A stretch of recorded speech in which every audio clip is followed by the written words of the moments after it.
Hello, and thank you for joining us on the Enlightened podcast.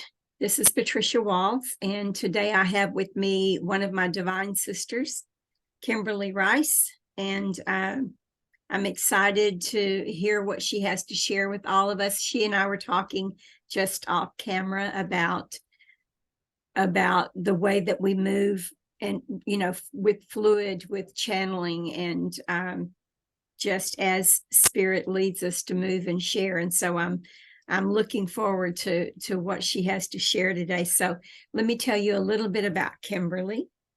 Kimberly has been working in healing modalities since the 1990s, for personal growth and also to help others. And some of the modalities that she has worked with are Reiki, divine intervention, acupressure, reflexology, EFT, light language, of course, and various forms of meditation and mindfulness. And I've known Kimberly, how I am horrible about time, so I would guess it's more than 10 years.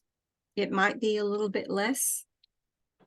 That's what I'm thinking, is somewhere around 10 years or so. Yeah, but our community here in the Dallas-Fort Worth Metroplex is just massive. We actually have a really big community, and Kimberly has moved out of the Dallas-Fort Worth Metroplex into Colorado, and so now we have a vacation spot. So welcome, Kimberly. Thank you for joining us. And what do you want to start us out with? What are you being led to share? Thank you for having me. What I've been led to share, and whether or not it's going to wind up being that or not, who knows? But I feel that after many years, I have moved through a progress from victimhood to survivorhood to contributor. And I'm very grateful and very pleased to be in a position that I feel like I'm contributing to the growth of other people. And I'm hoping to be able to empower and give encouragement to those that are either stuck in victimhood or even in survivorship, and give just kind of a little bit of a background of how I've been led to view my journey, and know that there is always more light and more blessings at the end of the tunnel. Yeah. For those that don't know, though, Kimberly, in her growth pattern, is a nurse, right? Yes, I went back career. to school to become an RN at 51. Yeah, and that's real impressive. That is real impressive. And so now you're able to help people from that point of view, because you work with veterans, right? That is correct. Yeah. And to my great joy, the VA is embracing what most of the world calls complementary or alternative modalities. I prefer to call it integrative medicine. I feel that we need everything. There is a place and a time for both Western medicine and the technologies that have developed, as well as the ancient medicines that have taken care of us and led us throughout centuries and centuries and eons of lifetimes.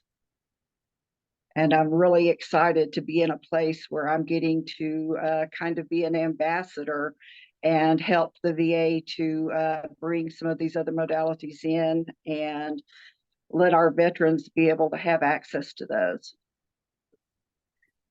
Well, I mean, Spirit led you to this place called Colorado, which we all think of as being very open and, sort of cutting edge as far as bringing in alternative healing modalities. And so it's interesting how they put you in that place, so that yeah, it is. I had been praying to get out of North Texas for over 30 years. I found my tribe, but as you know, I was in far North Texas, and for me to be able to participate in a lot of events of the community, it was an hour and a half to 2 hour drive plus the time of the events and then the drive home. So it was very difficult. Although I was opened and I felt like I had a tribe, it was like it was all distant relatives and I couldn't stay connected in the way that I really wanted to. Right. And it has been beautiful in my direct surroundings in North Texas. I was in a small rural area and very few people open-minded to some of the choices that I was making in my personal growth and healing. And it is absolutely beautiful to be in a community that welcomes and is open to this. And I don't have to worry about, is it okay to share this or not? Because there are so many people that are doing the same things. Right. Yeah. I think that's amazing how you got put in that position where you could assist bringing Yeah, in. it really is, because Colorado had never been a place I had considered moving to. My body does not do well in the cold. And I was really hesitant about whether or not I would be able to physically be comfortable here, but my pain levels have decreased tremendously. I'm taking less medications and able to do more, and actually making a lot of strides towards more physical independence than what I was able to back when I was in Texas. So it's been wonderful. Well, that's good. Our Uh, uh, our ego, our consciousness keeps us in fear mode sometimes for a reason, you know. It's mhm. like, so the beings are showing me it's like when you, well, not now, but back in the day, parents would tell a child, don't touch the stove, it's hot, right? And Right. they would scare them. If you touch the stove, you're going to burn your hand. And so they would instill that fear program. And it sounds as though you had a fear program instilled. If you go to Colorado, you're going to be worse than you are now because your body can't stand the cold. So, but there was apparently a reason, just like there was a reason for telling, instilling that fear program in a child. There was a reason why Source instilled that fear program and said you can't handle it in Colorado because it wasn't time. We needed some time with you first. Exactly. The preparation that I got, especially through in the early time of us knowing each other, and the work that you did specifically with women and the women's retreats, totally reframed my thinking. And that is really the majority of the growth period time that I feel that I was able to go from what I consider still being stuck in being a survivor. As all of us have had different traumas in our lives, we often stick to those traumas, and those are embedded in us. They're embedded in every memory of our body, they're embedded in our souls, and it's really hard to be able to move and grow past those.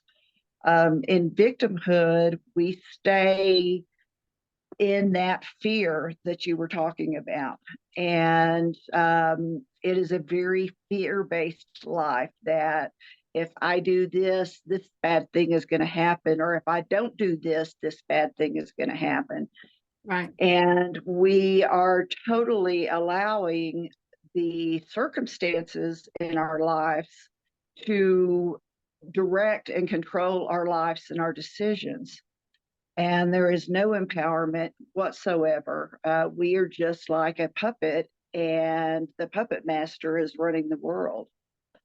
When we start dipping into what I call survival mode, that is more of an empowerment. It is where we take our power and where we realize that we do have power over the circumstances, and that by making different choices and different thought processes and changing things in our life, that we are now a survivor instead of a victim, and we're beginning to take control of our life.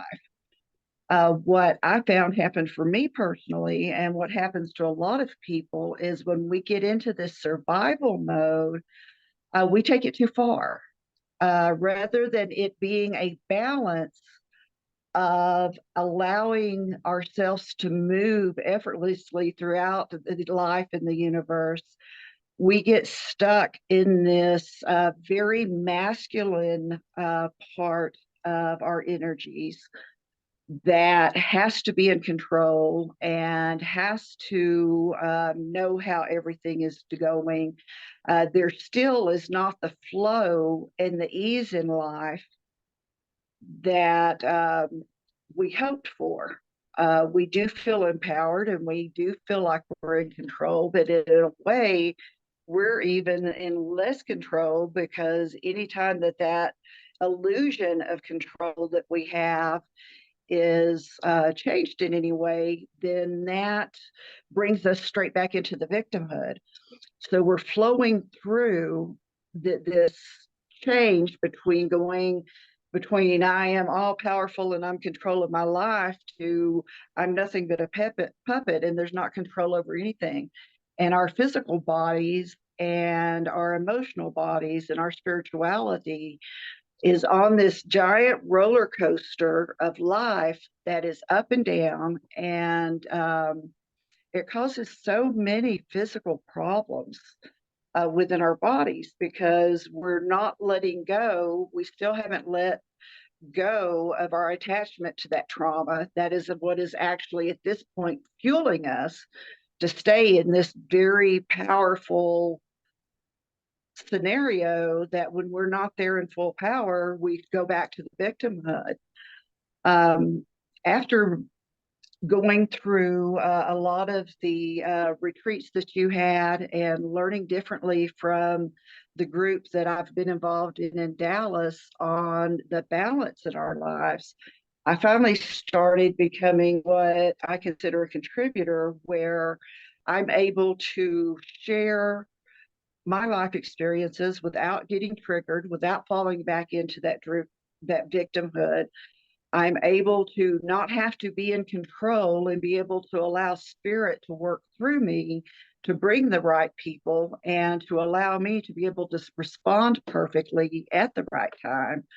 And to me, one of the most important changes that I feel is made when I started this journey back in the 90s, it was all about, I never thought that I was a healer and that I did anything. I've always known that spirit works through me as a channel.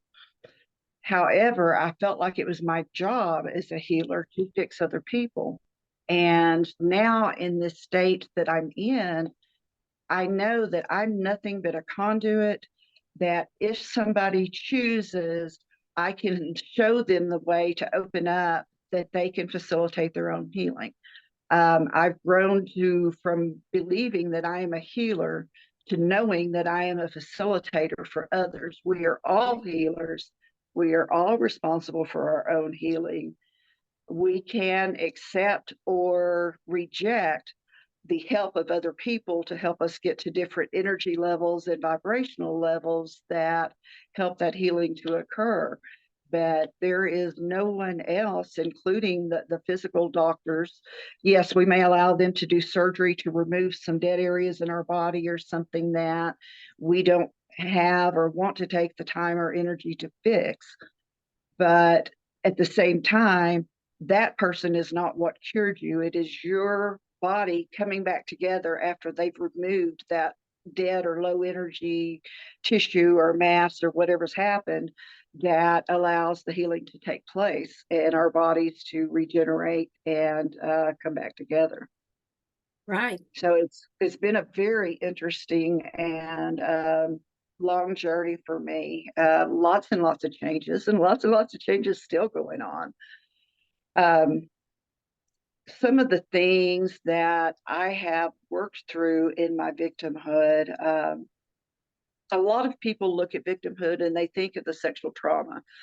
And, the statistics show that 3 out of every 4 of us have had some type of sexual trauma in our lives.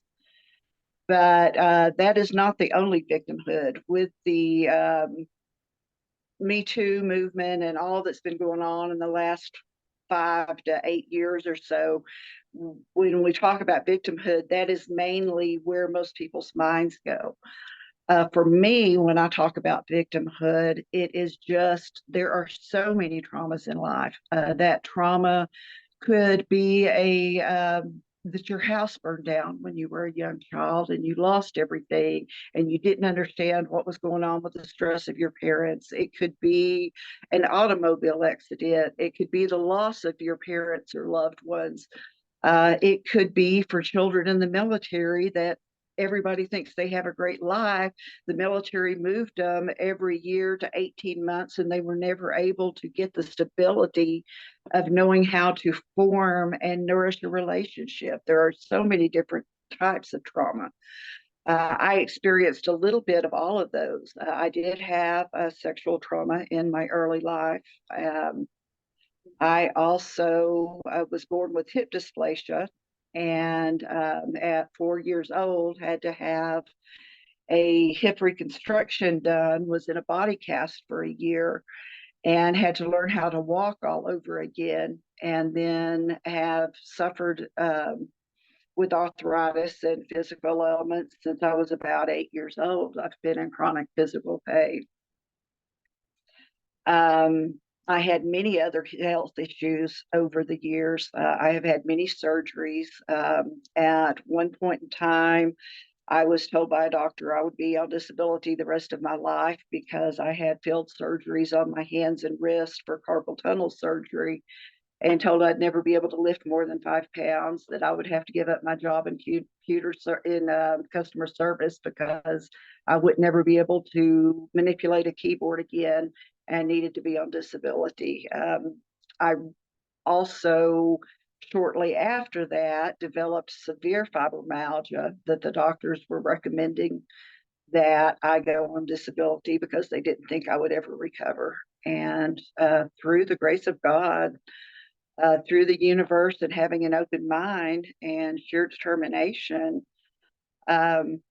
I tried to find the doctor that told me I'd never be able to use my hands when I became an RN, because not only do I have to be able to lift weight to move patients, I have to have the flexibility in my hands to be able to find a vein and insert an IV line. So, it's just a mindset. Everything is about, the vibrations and the frequencies. And with the right mindset, the right frequencies, and the right nourishment, our bodies can do miracles that people would never think were possible.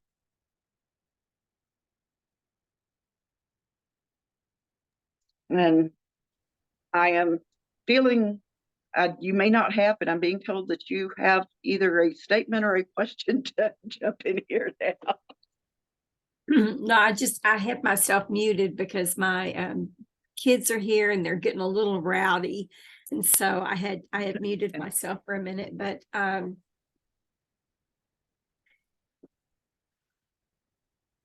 the body does indeed heal itself. I mean, through the QHHT work, and through my research when I was writing the books. I mean, really all of the books.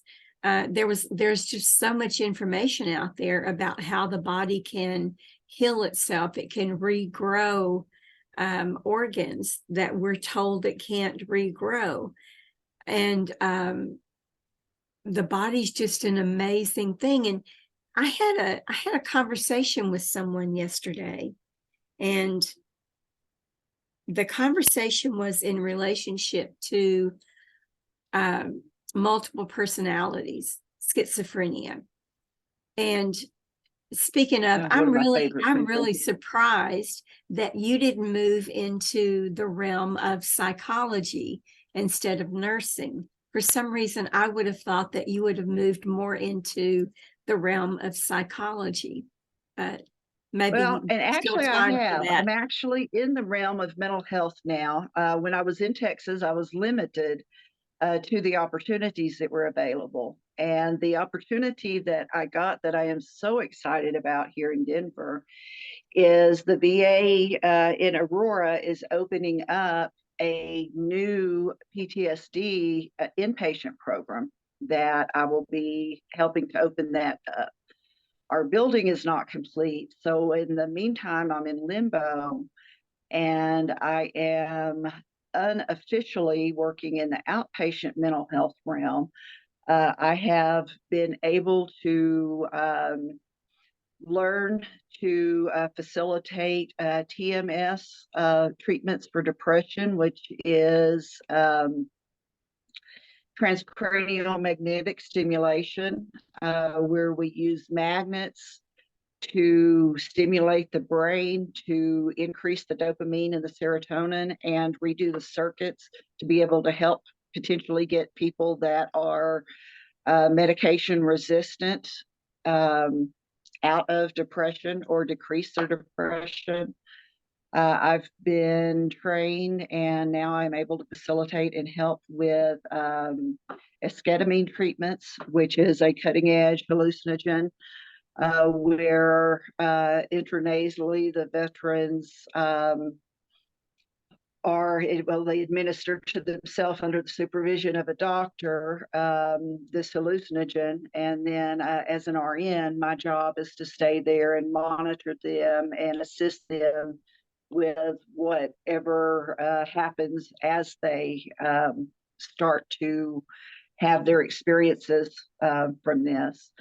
I am attaining a national certification through the VA for guided imagery. They now have what they call the Whole Health Program initiative, where they are trying to get across the VA where all providers and all people are looking at not just the medical needs of that patient, but the whole health of their spiritual needs, their physical needs, their emotional needs, and asking the veteran, what is important to you? If a veteran does not want to take medication, they want to be able to give them alternatives of how can we do this without medication, which is totally so exciting. And although this is a national endeavor, of course, we know from experience, different pockets across the world are going to accept and not accept this. And in North Texas, they were not accepting it in the way that they are in Colorado. So the universe has set me right in the middle of this fantastic program and even put me, most of my coworkers that have been hired for this project are nervous and upset because they're not doing what they were hired to do. But I am so excited because I have, right before I left Texas, I got to learn Oracle acupuncture called battlefield acupuncture, which is a use that they have done for veterans that is on label for pain control, but off label, it also helps with anxiety and with depression and with insomnia. And when I moved to Colorado, they were saying that the RNs, they didn't know if we were able to do that within our scope of practice. And I was told that I wouldn't be able to follow up. Well, being the bulldog that I am and being the advocate that I've been for years, I started asking questions, and with my wonderful boss's backing, I was able to show that, yes, it is within the scope of practice. I was able to, with another RN, we went through and found where there's actually a small group of RNs that are already have been doing this that the leadership did not know about, and our home-based primary care. And I get to work on the final certification. I took the class and was certified through the class, but then when you're in anything medical, you have to go through what they call a competency, where you're evaluated over a period of time of somebody that knows what they're doing, watching your skills to make sure that you really know it and you weren't just book smart and able to answer the questions. Right. So I actually begin at the end of this month going through my competency, and they have already given me information on what I need to do, that I'll become a instructor of the battlefield acupuncture, and I'm going to be on a team to bring this to all of the nurses within Eastern Colorado healthcare system. Oh, that's So that amazing. is Congratulations. extremely Yeah. Yeah. exciting. What So yeah, I really am. Spirit did move me into the mental health. It just took me a while to be able for them to get me where I needed to be in oh mental yeah, 'cause- health. And you were talking about schizophrenia. I have a strong background. I started out my career in the mid 80s with MHMR, and I happened to work in early childhood, but our early childhood program was housed with a psychosocial day program for the adults that had mental health issues, that were not able to work in the community, and it gave them something to do during the day. They would have classes and activities and different things. So I have been around mental health most of my life, and I just really have an affinity. The people that experience what we call schizophrenia in the medical world, to me, it is fascinating. And um, I just, I believe that both of the realities are real. well, Whether it is real to us or not, there are so many dimensions that are going on simultaneously, that part of it is a wiring thing in the brain, and medications can help that. And there are some times that it is dangerous to not address that. But I think also that there are probably a lot of people being diagnosed with schizophrenia that are not having hallucinations, but are actually possibly experiencing different dimensions right. and those So that was, realities within those dimensions. yeah, that was the conversation that I had the other day with this lady. And it was interesting because we were talking about that in relationship to being able to travel interdimensionally and outer dimensionally. And so we were talking about that, and I shared with her that I you know, that people will think that they can dull that down. I think the conversation came around because of alcohol. And so she was sharing, you know, that people in her family who are who hear these voices dull it down with alcohol. Well, it doesn't help. But anyway, I was sharing with her, you know, my theory or my belief or my knowing that it's really just people who are connected in and experiencing those other dimensions at the same time. They're experiencing other timelines at the same time. And I didn't realize until really fairly recently, I guess, that I have always heard those voices. I've always heard those voices, but I just they're normal and natural for me to hear or be aware of all of those different inputs. Is it would they call it inputs? But anyway, I've always been aware of those, which is one of the reasons why I'm like so distracted all the time. You know, someone's talking to me and I should be focused on them, but that is torture for me just to sit and Right. focus on one person, because I'm getting stimulus from all these different areas. But so she and I talked about that, and we were talking about multiple personalities, right? And she shared from she has some medical background, I mean, a professional background in that. And she was sharing that that when one of the personalities comes in, we're calling them aspects because we know what they are, right?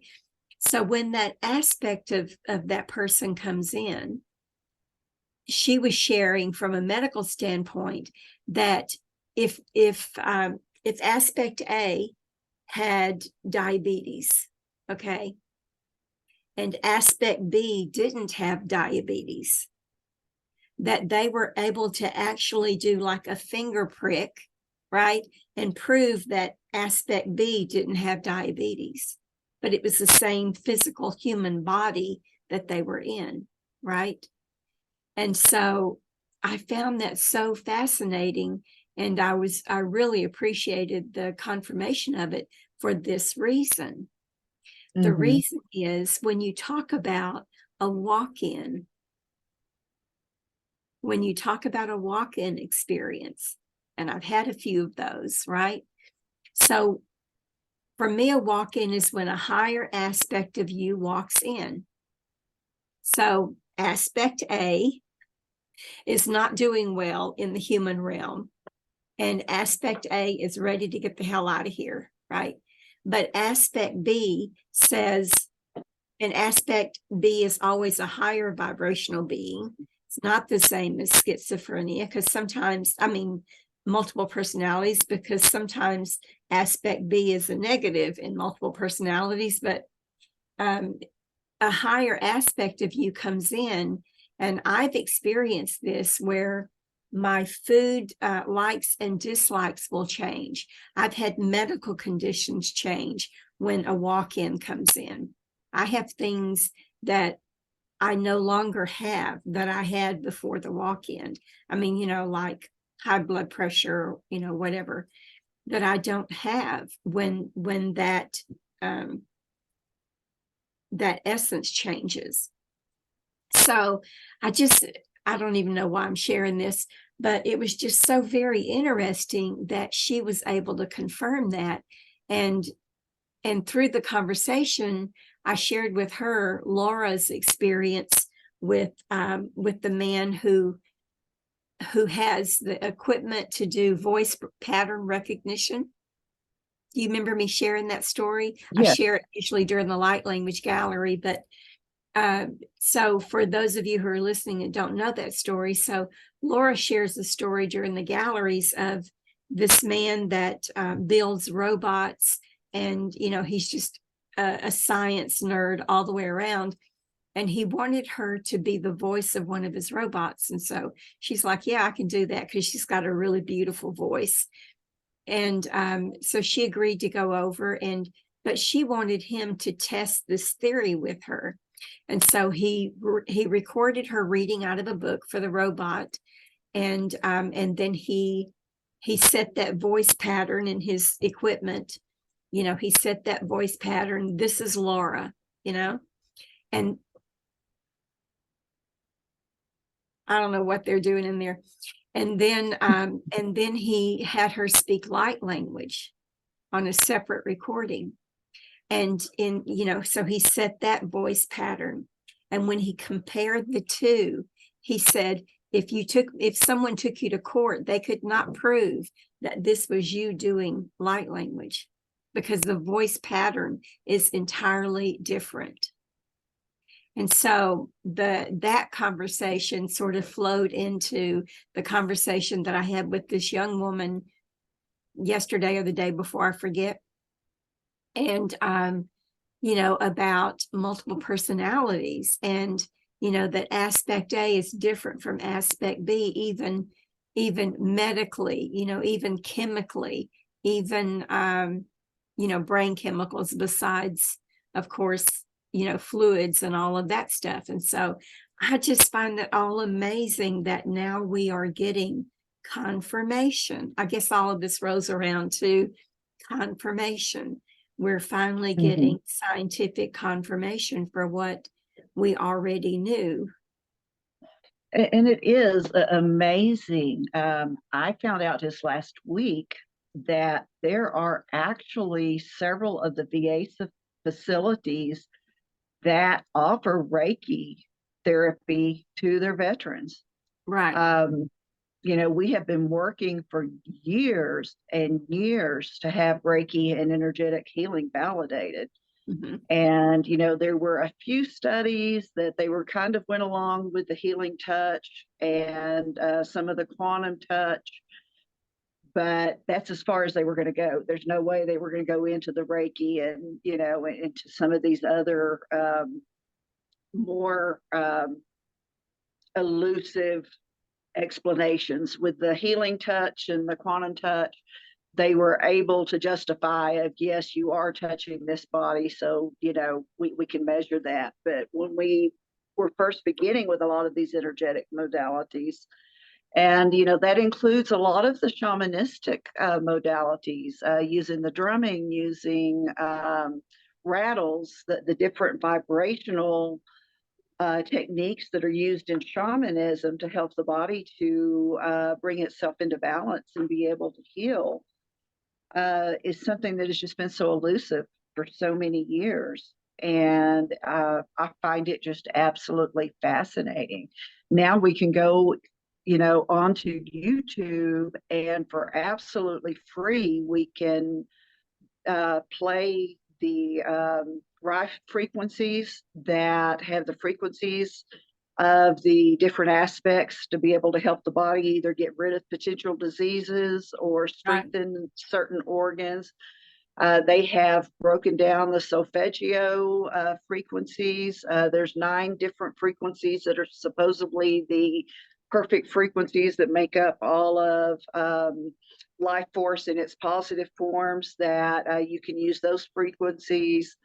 And all you have to do is just go to YouTube, and you don't even have to have them turned up loud. I mean, I've left them at times when I've been needing to clear my house of negativity, just leave them running, during the day without even having the sound, because you don't have to have the sound up, because it's the frequency of what's playing and it's that vibrational level. So it doesn't even have to be loud. Yeah, I used frequencies are it. frequencies. Yeah. I Yeah. used it in my office, whenever I was working. I've often been in offices that had to house a lot of people, and there's often a lot of negativity. So I just put my phone on and turn the volume down and keep that in my pocket while I'm trucking along. And amazingly enough, those shifts would just go so much better. Yeah. Yeah. And amazing. Less trouble. The veterans were able to receive care better. It's just amazing, those things that happen. Talking about the walk-ins, we both know that nothing is accidental, that everything happens. Yeah. And I had not planned on talking about it, but that gave me permission and confirmation.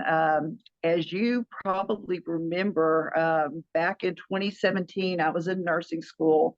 I was barely able to walk and keep up my clinicals and go to class.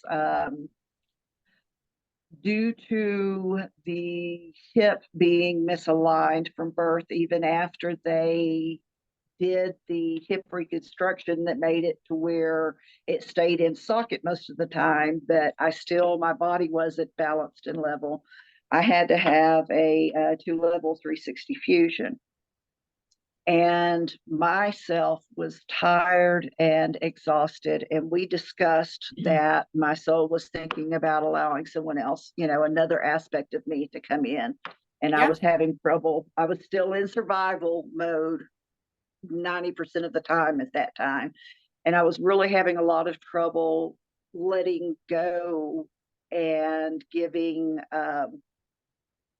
the control up, the illusion of control that I had.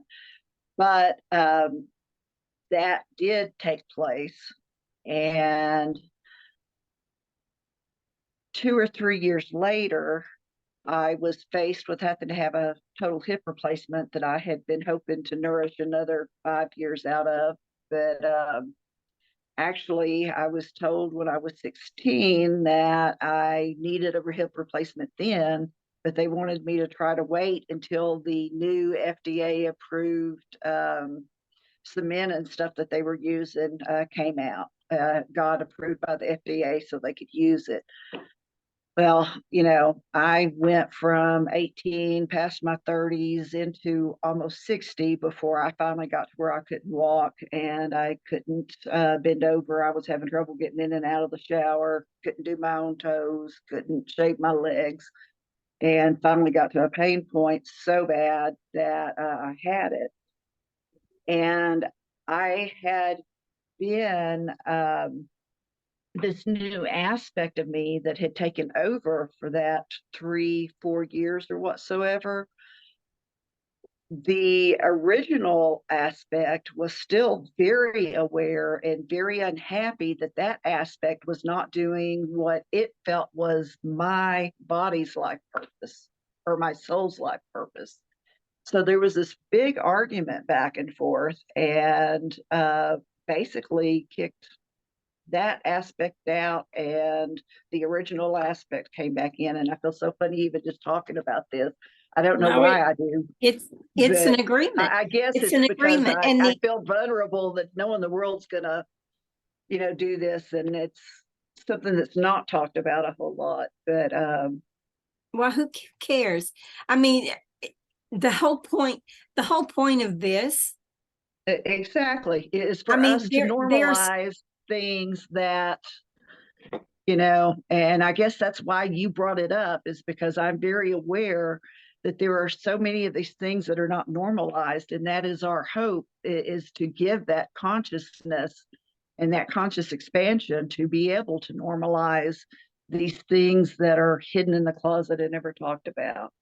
I mean, okay, so how many times in the news or on social media, I would say news though, because news is like supposed to be accepted.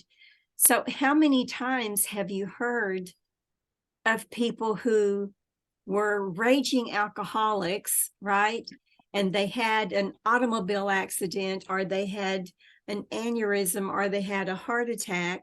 And when they woke up from that, they were an entirely different person. Mm-hmm. What do you think happened? What do you think? And I believed in, yeah, I mean, I've known walk-ins. I have an uncle, my mom's older brother was a walk-in. And he started at the beginning of my exploration in spirituality. He shared that experience with me. And when I was in what I call the darkest night of my soul in the mid 90s, all of us reached this point where, or at least I did, and I think most of us do, where we feel like the puppet master has us hanging us upside down by our ankles. All we can hold on to is what we have in our hands, and even what we try to stuff in our pockets to save is falling out because we're being shook so hard. And in 1996, that's the experience I was having. It was this major shake free. Life as you think it exists is not the life that you're supposed to be living, and there is more to life, and we are going to shake you into it. And that summer, I had just been told I'd never be able to use my hands again, that I was not going to recover. I had keloid scar tissue that compressed the nerves when I had carpal tunnel surgery, and ulnar transposition. My hands stayed blue all the time. There was no circulation. The doctor told me that there was no way that my body would ever regenerate all of that, and that I was going to be not able to lift more than 5 pounds, that I'd never be able to type again. I needed to look at going on disability. I had to, at the very least, change my career. And I was like, that's not acceptable. I'm a single mom of an 8-year-old son, and a gallon of milk weighs more than 5 pounds. And that doctor looked me in the face and he said, "I'm sorry, Miss Earnhardt, but your son is going to have to learn to help you." And I was like, he's a child. That's not acceptable. And one of the ways that the universe intervened in was my uncle had had the walk-in experience. He had turned me on to an author by the name of Ruth Montgomery, who Yeah, talks about Yeah. walk-ins, and Walk-ins. Yeah. she was my beginning education on this whole world that I'm fully enmeshed in now. And in one of her books, she talked about a lady by the name of Carol Parrish, who was a walk-in. Carol Parrish, to make a very long story short, she had a spiritual community that she was running out of Florida, and she was told that she was supposed to go someplace else. She flew all over the United States forever, trying to find where she's supposed to build this community. And outside of Tahlequah, Oklahoma, up in the Comanche Mountains, she bought a whole top of a mountaintop and built one of, I can't say it was one of the first intentional communities, but it was one of the first intentional communities that was not seen as a hippie commune. And I use those words loosely, but everybody knows what I'm Yeah. talking about. Oh, yeah. There were lots of intentional communities in the 60s and 70s, but this was actually an intentional community that was began in the 90s. And I found myself being drawn to that area and went up to that community, had very strong spiritual experiences. And she actually, over a period of about 15 years, was able to get her little college that she classified it as a seminary, and the traditional mysteries, spiritual mysteries from the eons were taught, and was cutting edge in a lot of the holistic health movement. But one of the classes she had was a pastoral counseling certification. Oh, wow. And I didn't have insurance. I was wound up losing my job when they told me I wasn't going to be able to use the computer anymore.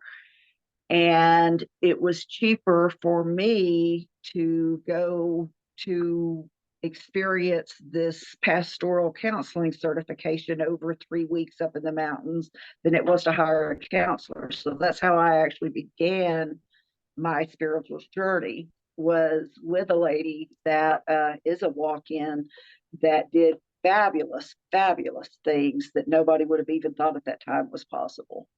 Right. I And she completely was in forgot her about, 50s when she started this pathway. yeah. I completely forgot about Ruth Montgomery, but I read about her eons ago when I was first starting this path. And for me, I mean, the law of free will is the law of free will, right? And Exactly. the way that walk-ins were explained to me, and not by Ruth, like I said, I completely forgot about her teachings, but they were explained to me by one of my Lakota grandfathers, you know, the rules of walk-in, and that the original soul could come back in. We're all the original soul, but you know that the original inhabitor of the body is what I call it. Right. Is always able to come back in. You know, that sometimes the walk-in experience is temporary, and he didn't explain it, but I guess the beings explained it to me like this: is sort of like, tag me in. You know, it's like you're not doing what you're supposed to be doing, and there is a need for it. You're wasting time. You're getting distracted. Tag me in so I can take care of this while you go rest somewhere. You know, you apparently need a reset. You apparently need a rest. So tag me in so I can take care of this. For me, and people are rarely ever conscious of the walk-in exchange. I am only conscious. I know that I've had, well, I stopped counting at 5. I'll say that. My 5th one was in 2017. And that one was conscious. And she started talking to me, and I say she, but she started communicating with me probably 2015 about needing to come in and do work that I was not doing, that I was supposed to be doing.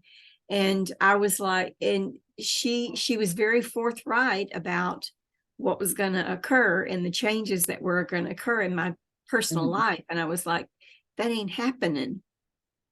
And you and I mean, I can't mention it here, but you know what I'm referring to. And Right. I was like, that's not happening. I can't allow that to happen.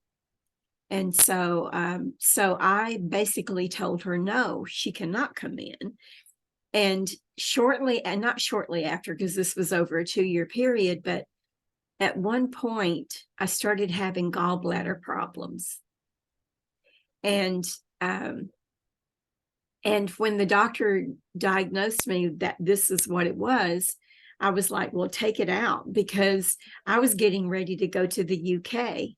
And I just could not imagine getting to the UK and having my gallbladder blow, and being in the hospital in the UK. I just couldn't imagine it. And so I said, I'm not messing up my UK trip, so just pull the gallbladder. It's broken, pull it. That's one of the things they said we could regrow, right? So Right. I'm like, just, pull it out. So I had like a quick surgery to remove that. She came in during the surgery, which is what they do. A lot of times they have to, not all the times, but sometimes they have to take you what I call offline surgeries, usually surgeries. And it occurs during the surgery. And the way that I knew that she came in, or my like physical confirmation that she came in, was that I had a real hard time coming back from that surgery, and I shouldn't have. But they had a lot of trouble waking me up. I didn't want to come back. I mean, physically, consciously, I didn't want to come back. And so they had a hard time waking me up. It wasn't that I wasn't in medical stress. I just didn't want to wake up. And so she came in anyway, but it was arranged that my request stood, right? You can come in if, and that was honored. And so for anybody who's wondering about that, the law of free will stands. Nothing happens that you don't agree to in one form or another, right? And I was thinking about it when you were talking about that. Oh. I don't know that that others have not occurred, because things are moving. My family, I love them. Things are moving so quickly for me, and things are coming in and out so quickly that I honestly think that I'm like a way station. I don't know. I don't know if an actual walk-in is even viable for me anymore. Does that make sense?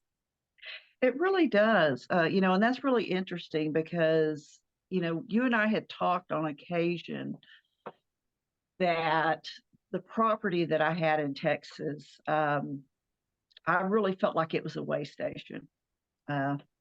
And also, I had significant health problems. My mother had significant health problems. My father moved in with me and had significant health problems. And one of the things that had to happen before I was able to leave Texas, I had owned that property for almost exactly 20 years. I signed the papers to buy it on June 3rd of 2003, and I signed the papers to sell it on 5/11 of 2023. So it was less than a month, being exactly 20 years, that I had that property. And I did a lot of things for healing on that property. Whoever buys that is going to probably find a good $2,000 or $3,000 worth of crystals if they ever do get very much in the yard. Right, of right. grids, the physical grids that I set up, and different things besides just the energy. But, we had a portal open up in the house one time that I like to never got shut that was bringing in all kinds of stuff.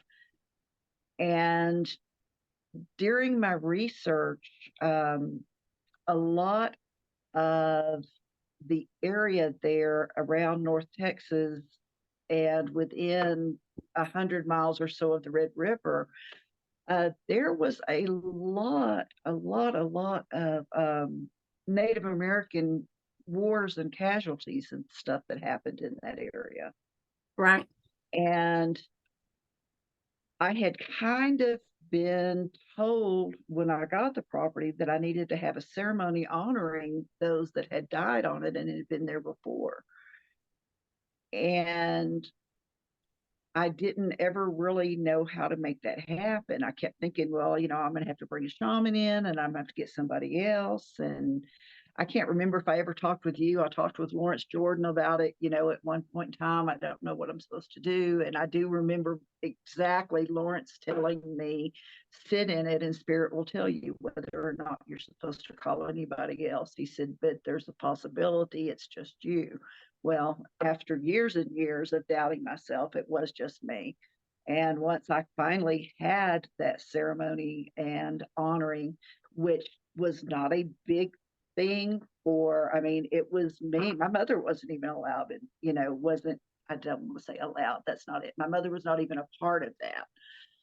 So it was something where I was personally tied to some type of karmic tie to that land, that it had to be me. And I feel that most likely I probably was a perpetrator of some of the horrible things that happened, for a reason for that I had to make those amends. And once I was able to do that, we know how fast it happened. I went to Colorado to see my son in November, spent a week there, knew immediately. And he's been out here for over 10 years. Never did I think I wanted to move to Colorado. I'd looked at moving maybe to Arizona or New Mexico or somewhere where it's warmer. Never thought about it. And with the VA, they are so slow in their HR processes. I figured it would take 9 months to a year, and that had been my experience with coworkers that had transferred, whether to another state. Whenever we were do a hiring, it would take, minimum 6 months, at least 9 months to get somebody in. And this was such a amazing thing. I found the job the day before Thanksgiving, filled out the application the day after Thanksgiving, got verbal tentative hiring that I was the selection Christmas Eve, and actually headed to Colorado with all the transfer process complete and ready on the 17th of February. And that is just absolutely, totally an unheard of time frame for all of that to happen. Professionally, and then and housing is a big issue in the Denver area. It's very expensive here and very hard to find housing that is decent housing at a decent price in a decent area. And it just so happened that one of my best friends and partner in Bonham, in the position I was in nursing, is from Colorado, and her brother had just lost a roommate and needed someone to help with house experiences. So I never even had to, I came to Colorado blind with my car loaded up and knowing I was moving into somebody's basement that I'd never even met before. And it's a perfect match. Yeah. An absolute perfect match. We have so much in common. We get along really well. Our values are similar and the same. He has a 13-year-old son that's here a lot of the time, which makes me very happy. I don't think those of us, that are, I don't what I was fixing to say is not true. But as a mother, and there's some of us that our souls are mothers, whether we've ever had children or not. And I am definitely a mother soul. And it just feels so good to have and be around that young energy again. Right. I've really, really grieved when I became an empty nester. And it just really feels good to have that young energy in the house again. Oh, that's good. Yeah. One of the things that I did want to talk about is for people that, whether they think they might be stuck in victimhood or the survival mode, that are wanting to make changes, they often think, how do I make a change? How do we grow? Everything's so overwhelming. One of the exercises that I started doing and that I've taught to a lot of the veterans when I was working in the substance abuse program is that if you first have to become aware of those thoughts.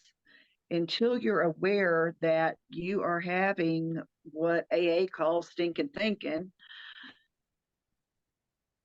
there's nothing you can do about it. That's just the way it is. And we have so many unconscious thoughts every day that I'd like to invite everybody to take some time and start spending time paying attention to your thoughts.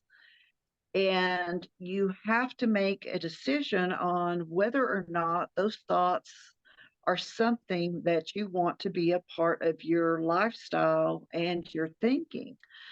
So the technique that I came up with is to, whether you use your third eye, whatever you use as a door, but as you're monitoring your thoughts, stop them at the front door. You don't just let people walk into your house. You shouldn't just let thoughts into your brain. You cannot ever help what thoughts pop up. And don't think you'll ever be able to think that. When you're meditating and thoughts pop up, whatever, don't even try to keep them from popping up, but you do have control of how much time you spend with them. So if you think of your mind as your home and your temple, and you think of those thoughts as a visitor that wants to come in, you need to examine at the front door whether or not you even want to let that thought come in. And if it is an ongoing negative thought, then tell it you're no longer welcome here, close your door, and immediately change your mind to refill your brain with a positive thought. Have some type of an affirmation. I actually had affirmations all over my house and office when I started this process, so that at any time that one of those thoughts I wanted to turn away was coming up, no matter where I was, I could look and easily see something. Oh, okay, here's something positive, and had that positivity around me to help me learn to reprogram and rewire my brain. And the next thought process is if you're not sure about a thought, think of it if you're meeting a new friend or you're dating a new person, and the first time you let them come over to your house, you're not going to let them go through your whole house. You're not going to let them go up and go into your bedroom and go into your private space and go through your closet. You're going to probably want to keep them in the sitting room or maybe in the dining room, in the kitchen, but there's going to be limits. So as you're having these thoughts and spending time examining them, put limits on how far you're going to let them into your mind. And if you treat them as if it was someone coming into your house, and you're not going to allow just anybody into your bedroom, into your personal space, into that. And if you'll treat your mind and your brain the same way, then you can eventually get to where you reprogram it. And it is so used to, after you knock on somebody's door so many times and they say, nope, you're not coming in anymore, and they close the door on your face, then eventually it's going to quit coming. And that's the way that, as simplistic as it sounds, that made all the difference in my life. I now, my mind doesn't even go those places anymore, but it took that conscious simple effort, which is extremely hard. Simplistic does not mean that it's easy to do. But the simplicity of just monitoring my thoughts and changing what I let knock around in my head made all the difference in the world in my Yeah, expansion. I can see that. I usually just say next, Yep, and next. that is part of something that you taught me too, but it took me a while to where I could get to that. Well, but and remembering that what works for me may Mhm. not work for everybody else, Exactly. right? Because Exactly. people Another have technique. shared a lot of techniques with me, and they Mhm. don't, they didn't work for me. So, and then this one person mentioned, and I still can't remember who she is. I want to honor her so badly, but I still can't remember who she is. One day I will. And she shared that with me. Just say next. And because I used to tell people, say release, right? Because it's coming up to be released.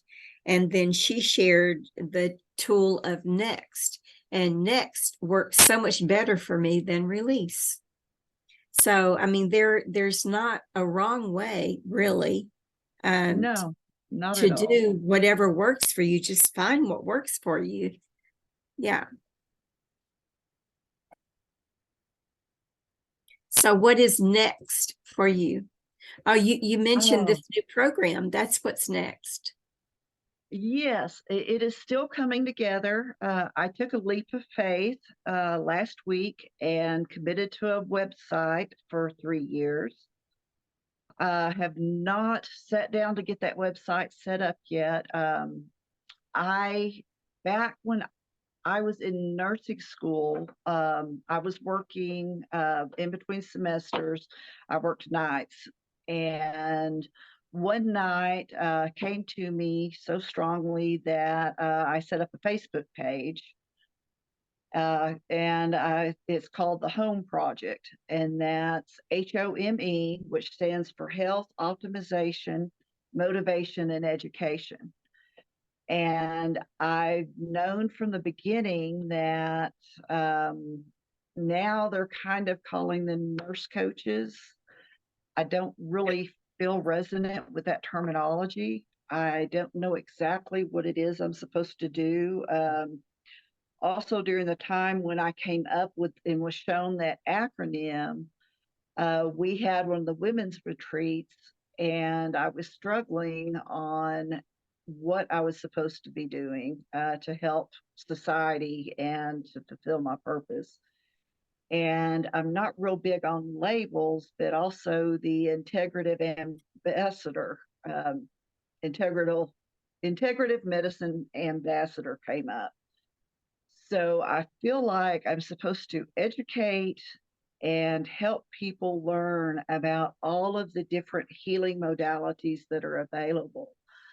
And selectively, one on one, people that feel drawn to me and I feel comfortable with, not necessarily going back to doing the one on one Reiki treatments and such as I did. That is at such a different level now. It's not even funny. I mean, I don't even know all of those energetic healing modalities that I have learned over the years. They are programmed in my body and they run at will. I don't make a Right. conscious choice. That is what is so beautiful with me working, with the VA and in the veterans and becoming a nurse. And you and I had even had a discussion. Am I going backwards by doing this? Is this what I'm supposed to do? But it is so beautiful because I have reached a point of, I guess, mastery that I am not even aware. All of a sudden, my hands are tingling and I'm heating up and I'm feeling stuff. And I'm like, oh, wow, somebody's needing healing. And if I delve into it, I can figure it out, but it's not my business. This is a gift anyway. So it just flows through me and it goes to who it needs to go to. And I'm reaching so many more people than if I try to control this and do one-on-one sessions. Right. So I feel like my place that I need to be moving towards is more of a facilitator and an educator for learning people how to tap in and what works for them and how to determine what they want to look into and how they want to ultimately bring about their own healing. Really? And I'm thinking that I will probably start that with some kind of an interview or consult, finding out where people are in their health, where their mindset is, and what they're wanting to achieve. You know, when you look at why we want something, and attach those values, we're a lot more apt to move forward with it. I mean, over the years, I have had so many things come up, and it wasn't until something happened that motivated me to make that change, that it was more important for me to do this than do this, that you're able to do it. And so maybe doing some exploration with people on those types of things. And currently, the home project page, I'm just trying to slam full of information and empowerment and optimism, so that when people come to the page, they get that sense of, this is the kind of lifestyle I want. What do I need to do about it? And can start really then looking into what it is that they need to do to help create that. That sounds amazing. Can't wait to see it in action. I'm excited to see what comes up too. It Well, has been very interesting. we're going to close now because we've been on here a bit, and there's not really a limit for the length of the podcast, but you shouldn't probably keep it longer than an hour and a half or whatever. But anyway, so we're going to cut this off, but it doesn't mean that you can't reschedule and come back and share more with us. Okay. Well, when I get more, I will definitely come back and share more. It has So been thank you. fabulous. Thank you so much for the opportunity. So thank you everybody for joining me and Kim today. And I hope that you will join us for the other podcast. They are pre-recorded and then loaded onto the Podbeam site. And so be sure and check follow, because Podbeam will notify you when there's a new podcast, a new episode up. And also, please consider becoming a patron, which helps me to pay for all of this. So thank you, Kim, sister, divine sister, for joining us and sharing so much of your heart, even when you were a little timid and nervous about sharing it. You know what? People can listen or they can't. That's the way I feel about it. And everything that we share is going to help someone. And that's the whole point of it. So law of free will, law of free will, law of free will. If people want to hear this, if they want to receive this, then they will. And if they don't, then it just keeps going on and on and on. So I love you very much. I'm going to close now, and thank you so much again for joining us. I will send you, Kim, a copy of the recording and also a link to the podcast so that you can share it with your friends. Fabulous. Thank you so much. Love you